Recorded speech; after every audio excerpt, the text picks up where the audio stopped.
नमस्कार। लक्ष्मीनारायण ज्योतिष केंद्र में आप सभी का स्वागत है। मैं आचार्य डॉक्टर एपी शुक्ला। आज का हमारा विषय अगर कहा जाए कब होगा भाग्योदय, या फिर कह लीजिए जीवन में स्थिरता कब आएगी, कब के बाद अगर कहा जाए समय आपके लिए बेहतर होगा, इस पे कुछ रेखाएं मैं बताऊंगा, कुछ चीजें मैं बताऊंगा। आपको मोटा मोटा एहसास हो जाएगा या मोटा मोटा पता चल जाएगा कि कब से चीजें आपकी बढ़ेंगी, कौन सी रेखा। और खासकर अगर कहा जाए भाग्य रेखा के आधार पे ही ज्यादातर चीजें मैं बताऊंगा, भाग्य रेखा के आधार पे, और बीच बीच में उस रेखा से संबंधित क्या प्रभाव होंगे उस पे भी बात करेंगे। चलिए कार्यक्रम को शुरू करते हैं। सबसे पहले भाग्य रेखा हाथ के बीचों बीच में होती है, शनि की उंगली के नीचे। आप सभी को पता होगा, जिनको नहीं पता उनको बता दूं, ये रेखा भाग्य रेखा है। ठीक है, इसे हम कहते हैं भाग्य रेखा। देखिए, एक प्रश्न हमेशा आता है कि भाग्य रेखा जीवन रेखा से निकले। आज शुरुआत उसी से करते हैं। अगर जीवन रेखा के बीचों बीच से भाग्य रेखा आपकी निकलती है, जीवन रेखा के बीचों बीच से भाग्य रेखा आपकी निकलती है, और यह रेखा अगर कहा जाए एक या दो है तो बेहद अच्छा है। एक बात, यह रेखा ऐसे में कहा जाता है कि व्यक्ति भाग्यशाली है। हाँ, शुरुआती दौर जीवन का थोड़ा सा संघर्ष में निकलेगा, उसमें कोई दो राय नहीं, और होगा, यह तय है कि शुरुआती दौर संघर्ष में होगा। जैसे जैसे आयु बढ़ेगी वैसे वैसे चीजें बढ़ेंगी।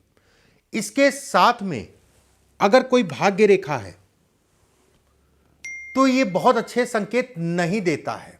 यह केवल ये रेखा है तो ज्यादा अच्छा है। ध्यान से समझिएगा, थोड़ा सा अलग बात मैं बता रहा हूं आपको। जैसे दोहरी भाग्य रेखा ये बन गई, इसके साथ में ये बन गई, तो हम लोग कहते हैं दोहरी भाग्य रेखा। लेकिन अगर ये स्वतंत्र एक रेखा ही है, ठीक है, ये एक रेखा ही है, तो इसका प्रभाव उससे ज्यादा होगा। और इसके साथ में अगर एक रेखा और है इससे जुड़ी हुई जीवन रेखा से, तो कहीं ना कहीं ये वरदान है। दो रेखाएं हैं, कितना भी कैसा भी संकट आ जाए व्यक्ति जो है आराम से निकल जाता है। दो रेखाएं हैं तो ऐसे में भी कहा जाता है कि व्यक्ति को धन का सपोर्ट, पैसे से सपोर्ट देने वाला व्यक्ति जीवन में एक या दो बार कम से कम मिलता ही मिलता है। हो सकता है उससे ज्यादा भी मिले। फिर से मैं कह रहा हूं, अगर इसके साथ में कोई रेखा है तो यह बहुत अच्छी नहीं कहलाएगी, उतना अच्छा नहीं है। अगर केवल ये रेखा है तो यह ज्यादा अच्छा कहलाएगा। यह वरदान भी कह सकते हैं ऐसे लोगों को, कहीं ना कहीं ईश्वर का वरदान या ईश्वर का आशीर्वाद भी कहा जाएगा। मस्तिष्क रेखा, मस्तिष्क रेखा से भाग्य रेखा उठे, मस्तिष्क रेखा से भाग्य रेखा उठे, ऐसे में कहा जाएगा कि व्यक्ति का भाग्योदय अचानक होगा, और व्यक्ति जो काम कर रहा था, जो पहले जो काम कर रहा था उसके इतर, उसके अलग काम करेगा। फिर से समझिएगा, ये मस्तिष्क रेखा थोड़ा सा उड़ गया है, मैं सही कर देता हूं नहीं तो आप लोग कंफ्यूज ना हो। ये जीवन रेखा होती है और ये मस्तिष्क रेखा होती है। मस्तिष्क रेखा, मस्तिष्क रेखा से जब भाग्य रेखा निकलती है तो ऐसे में कहा जाता है कि लगभग 35-36 वर्ष के आसपास की आयु के उपरांत जो है व्यक्ति अपना काम को परिवर्तन करेगा, उस काम के इतर कोई काम करेगा जो पहले से कर रहा था, और कहीं ना कहीं उसके भाग्योदय का समय निर्धारित हो गया कि व्यक्ति का भाग्योदय होने जा रहा है। ऐसे लोगों का भाग्योदय 35-36-37 बहुत ज्यादा लेट हो गया तो कि आयु में होता है। मैं ऐसा बिल्कुल भी नहीं कहूंगा। देखिए, यहां पर मैं भाग्योदय की बात कर रहा हूं, यहां पर मैं करोड़पति अरबपति की बात नहीं कर रहा हूं। बात समझिएगा, अन्य रेखाएं भी होंगी तो हो जाएंगे, बन जाएंगे, उसमें कोई दो राय नहीं है। लेकिन जीवन में एक स्थिर समय, जीवन में एक कहते नहीं है कि जो है 35 साल की उम्र के पहले कुछ नहीं कमा रहे थे, अचानक से चीजें बढ़ गई, अचानक से काम मिलने लगा, अचानक से लोगों से संबंध बने, उन संबंधों का कहीं ना कहीं व्यक्ति को फायदा मिलने लगा। बात समझिएगा मैं जो कह रहा हूं। एक बात फिर से मैं बोल देता हूं, यह रेखा अगर कहा जाए तो मस्तिष्क रेखा से जब भी रेखा निकलती है तो ऐसे में कहा जाता है कि 35 से 37 वर्ष के बीच की आयु में व्यक्ति का भाग्योदय होता है। एक बात, जो काम पहले कर रहा होता है उसके इतर काम करता है, और उसके बाद उस काम पे लंबे समय तक लगा रहता है। जीवन में कहीं ना कहीं स्थिरता को दिखाती है ये रेखा इस आयु के बाद, जो आयु मैंने बताई। बुध के क्षेत्र पे सामान्य उठा हो और बुध की उंगली हल्की सी सूर्य की तरफ घूमे, ठीक है, हल्की सी सूर्य की तरफ घूमे, अंगूठा लंबा है। अंगूठा लंबा होने का मतलब ये हो गया कि लगभग इस जगह तक अंगूठा पहुंचे, तो ऐसे में कहा जाएगा 32 से 33 वर्ष की आयु के बाद व्यक्ति का जीवन स्थिर होगा, उसमें कोई दो राय नहीं है। ऐसे लोग अगर कहा जाए अपना रास्ता खुद बनाते हैं, धन के दृष्टिकोण से भी ये अच्छा है।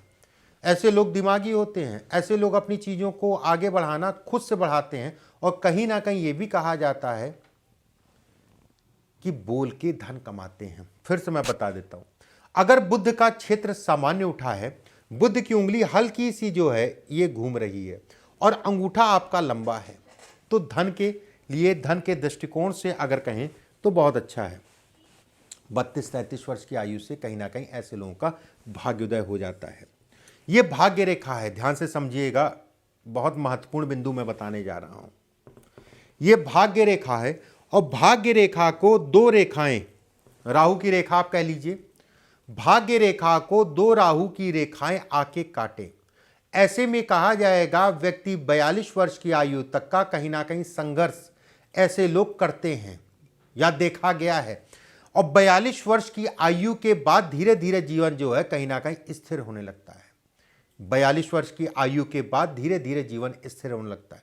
फिर से मैं बोल दूं, भाग्य रेखा को दो रेखाएं, राहु की रेखाएं काटें आके, ऐसे में 42 वर्ष तक संघर्ष करना पड़ेगा। 42 वर्ष की आयु के बाद धीरे धीरे संघर्ष कहीं ना कहीं सफलता में बदलता है। एक बात, दूसरी चीज, धन आएगा तो, लेकिन रुकेगा नहीं। इसके लिए सबसे अच्छा है ऐसे लोगों को धन आने पे कहीं ना कहीं इन्वेस्टमेंट कर देना चाहिए, एक बात। दूसरी चीज जो है छायादान, शनिवार के दिन एक लोहे के पात्र में, शनिवार के दिन लोहे के पात्र में अपना चेहरा देख के, सरसों के तेल में अपना चेहरा देख के दान कर दिया करिए। हर शनिवार को करिए छायादान, जिसे हम लोग कहते हैं। अपना चेहरा देखिए, अपनी दिक्कतें परेशानियों को बोलिए, उसके बाद दान कर दीजिए।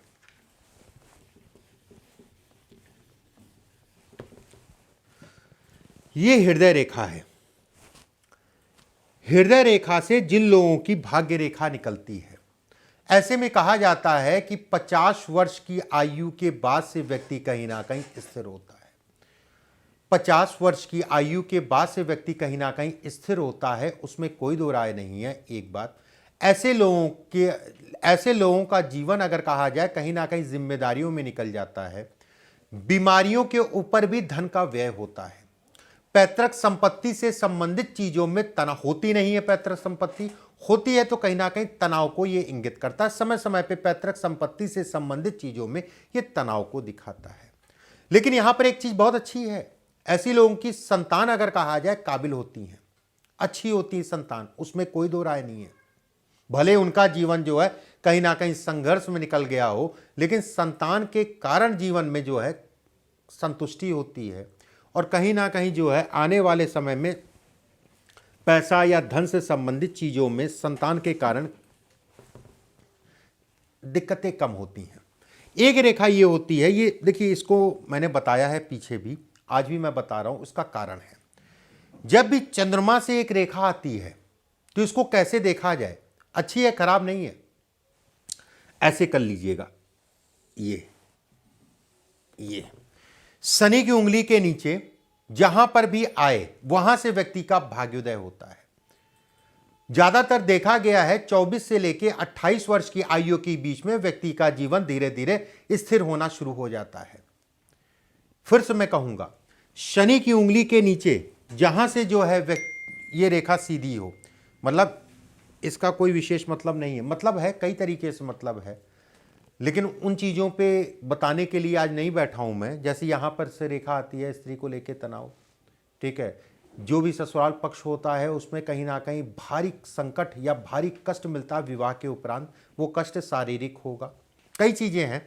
लेकिन ये आज भाग्योदय की बात कर रहे हैं तो ये ध्यान रखिएगा, जहाँ से सीधी हो रही है वहाँ से काउंट होगा। अच्छी रेखा है, खराब रेखा नहीं है ये। अच्छी रेखाओं में गिनती होती है। देखिए, एक अच्छा सा बिंदु मैं बता देता हूं, जिसे हम कहते हैं कि कम उम्र में भाग्योदय हो जाना। भाग्य रेखा स्पष्ट साफ है, सूर्य की रेखा अच्छी खासी लंबी है, मस्तिष्क रेखा दो फाड़ में बटे, और खासकर अगर कहा जाए सूर्य के नीचे या बुध और सूर्य के बीच में, बुध और सूर्य के बीच में ये हो गया, सूर्य के नीचे ये हो गया, बटे। ऐसे में कहा जाता है, अगर ये तीन बिंदु हैं, ऐसे में कहा जाता है कि 22-23 वर्ष की आयु से व्यक्ति का भाग्योदय हो जाता है।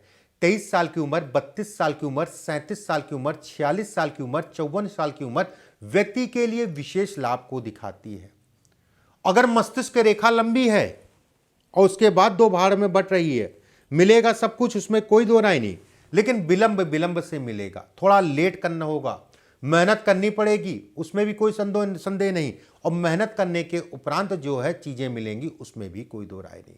एक बार फिर से मैं बोल देता हूं, भाग्य रेखा स्पष्ट साफ है, मस्तिष्क रेखा पूर्ण रूप से गोलाई में है, और मस्तिष्क रेखा अगर कहा जाए लहरदार नहीं है, आगे जाके दो फाड़ है और सूर्य की रेखा है, अच्छा है, धन आएगा, बढ़िया से कमाएंगे। जो जो उम्र मैंने बताई है उन उम्र में जो है व्यक्ति को लाभ मिलेगा, और व्यक्ति का भाग्योदय अगर कहा जाए कम उम्र से हो जाता है। एक बिंदु और बता देता हूं,